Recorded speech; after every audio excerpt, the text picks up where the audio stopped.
Eu me chamo Jules, tenho 25 anos e venho contar duas histórias. A vez em que sofri possessão espiritual. Para contextualizar, eu sou paciente psiquiátrica desde a infância. Faço tratamento desde sempre e também sou médium desde criança, mas sempre ignorei esse fato. Achei que com o tempo isso fosse parar. Até que aos meus 19, 20 anos, eu estava muito deprimida. E hoje entendo que isso significa que, espiritualmente, eu estava fraca. Um dia, meu namorado e minha mãe estavam em casa quando eu comecei a ter um surto. Mas não era eu. Eu não conseguia falar, não conseguia parar, não conseguia pedir ajuda e sentia uma dor emocional e física muito grande que me faziam gritar e chorar. Meu namorado também era estudante de medicina, assim como eu na época, e tentou me acalmar com uma abordagem mais científica, mas o surto só piorava. Meu corpo se debatia na cama, minha mãe, em desespero, pôs a mão na minha cabeça e começou a rezar o Pai Nosso e a Ave Maria. E aos poucos fui me acalmando e voltei a ter controle sobre mim. Meu namorado na época era ateu, e eu não quis explicar na frente dele o que havia acontecido. Isso voltou a acontecer mais 3 a 5 vezes, sempre na presença de ambos e sempre cessando após o início da reza. Fui levada a um centro espírita e ao entrar no local, eu caí e eu sabia que eu não tinha mais controle sobre mim. Uma médium experiente pegou em meu rosto e disse: "Ainda não está na hora, tenha paciência." E logo eu recobrei meus sentidos. A essa altura, eu já sabia o que causava tanto sofrimento naquele espírito que eu incorporava. O bebê dela fora roubado de seu útero, um parto de açougueiro. Ela sentia dor dos cortes na barriga e da perda do filho. Foi feita uma sessão de desobsessão e ela foi encaminhada para algum lugar de cura espiritual. Quando comecei a trabalhar a minha mediunidade, me fortaleci e isso não voltou a acontecer. Hoje, quando incorporo, é com a minha permissão. Eu não acreditava em nada disso até não ter mais como negar. Não ignorem habilidades assim, pois elas podem se voltar contra vocês. Presença no mangue.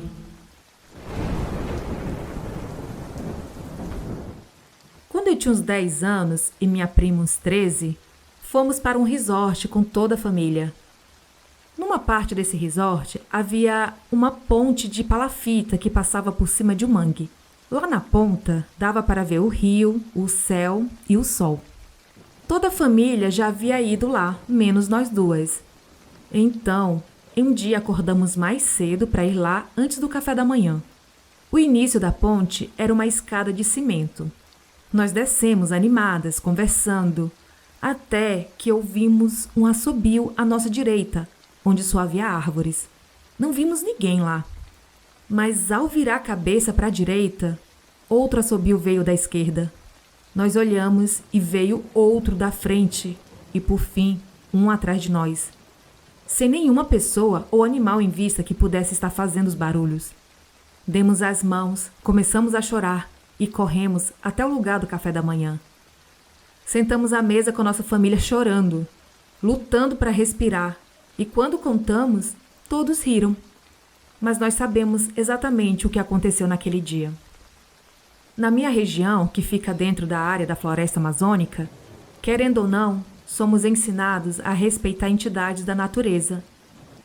Apesar de termos sentido maldade naquela brincadeira de assobios, humildemente pedimos desculpas, só por segurança mesmo.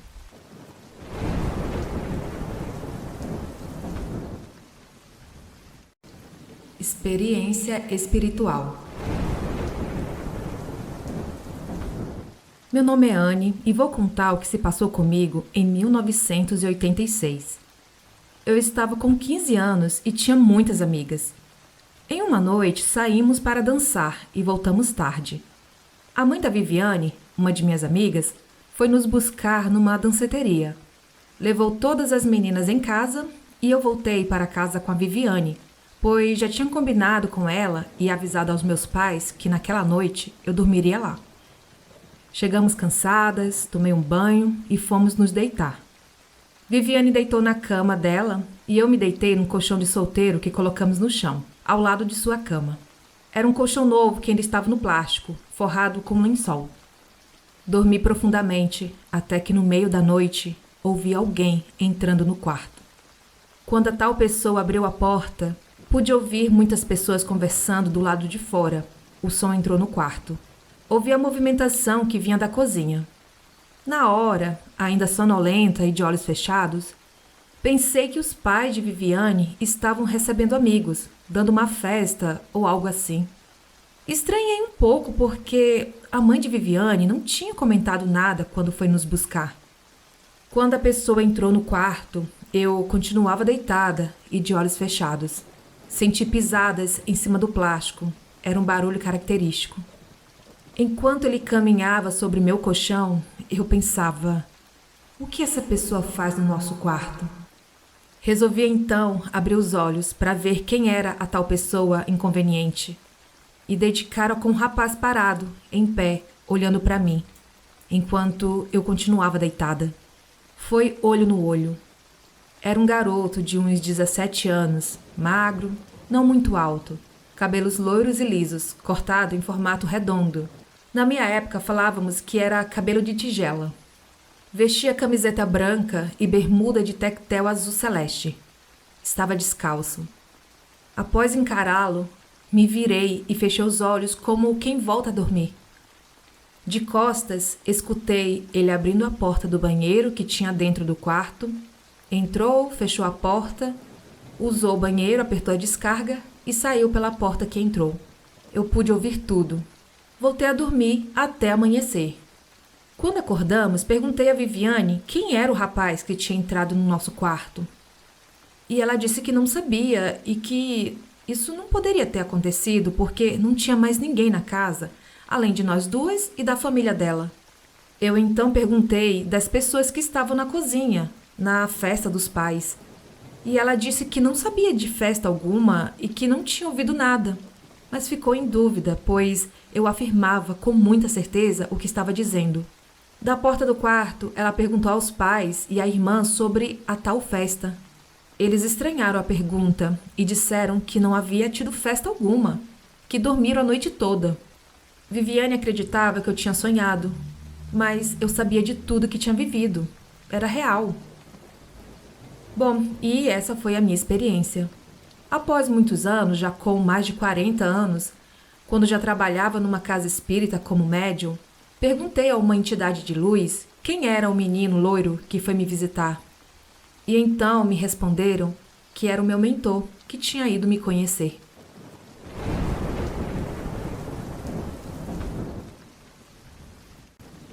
O Cão do Diabo.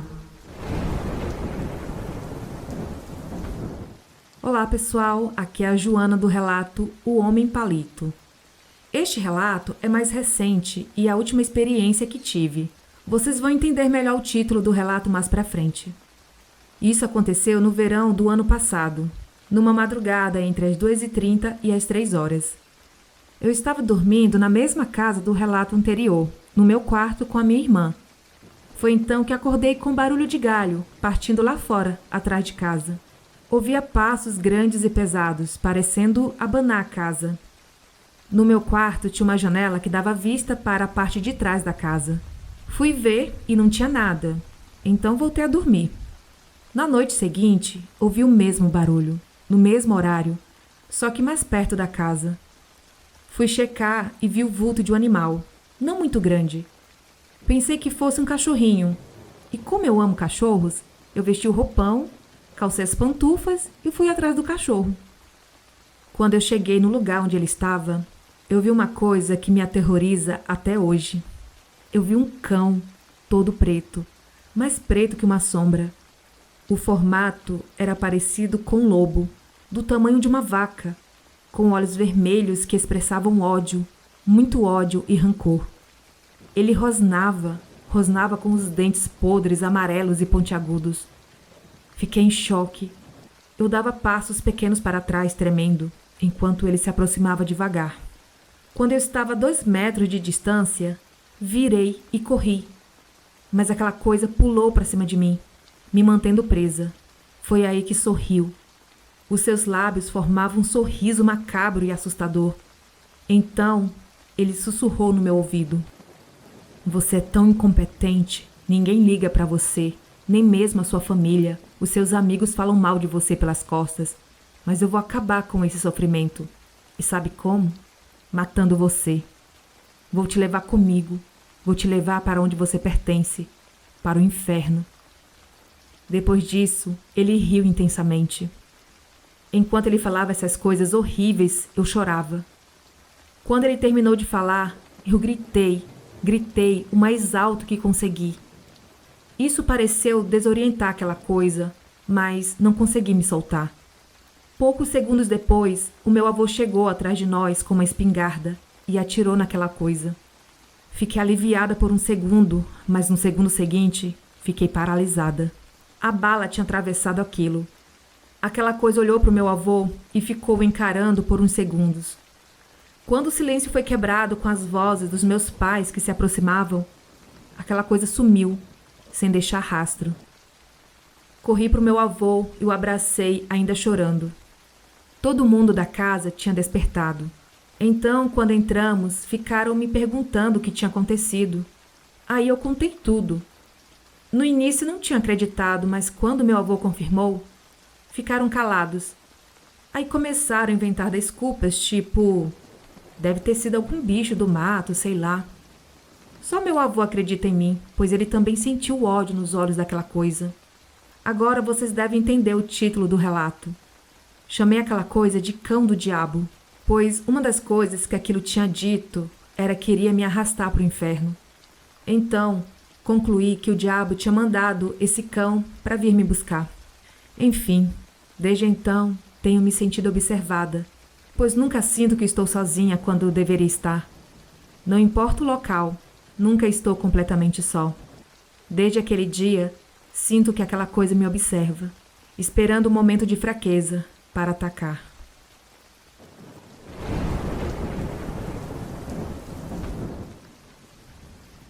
Curupira da Mata e Mosqueiro. Esse caso foi me relatado recentemente. Ocorreu na ilha de Mosqueiro, um distrito da cidade de Belém, capital do estado do Pará. Tudo aconteceu em dezembro de 2023 com um conhecido da pessoa que me relatou. O homem que viveu a situação é morador de Mosqueiro. Trabalha para a fornecedora de energia que atua aqui no estado. Em uma tarde de dezembro de 2023, ele estava passando em uma rua da Baía do Sol, uma região de Mosqueiro. Naquela região, o ambiente é muito arborizado. O comum não é rua de asfalto, e sim caminhos de terra batida em meio à mata.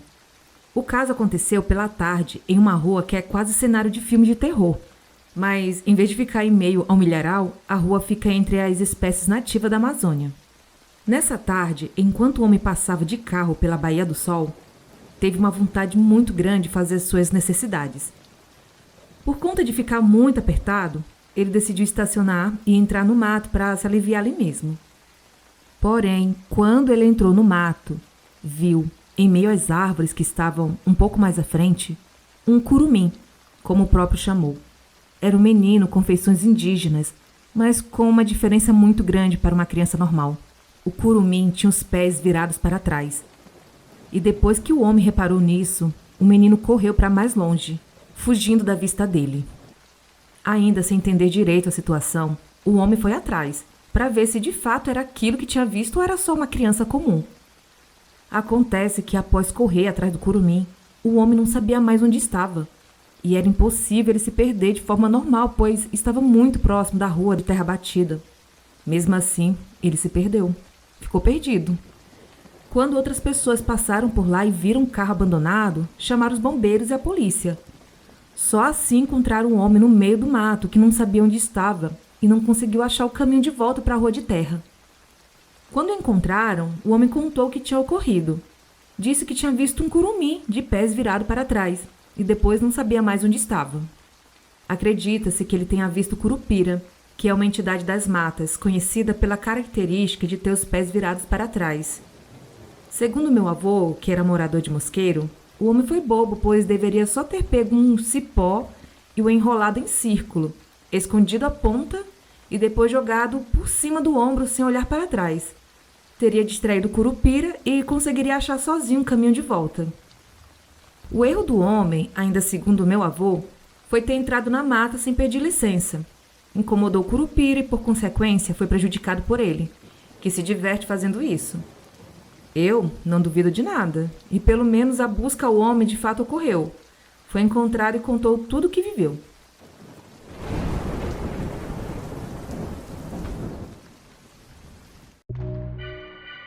E estes foram os relatos de hoje. Você tem alguma história sobrenatural para contar? Envie seu relato para o e-mail assustadoramente@outlook.com.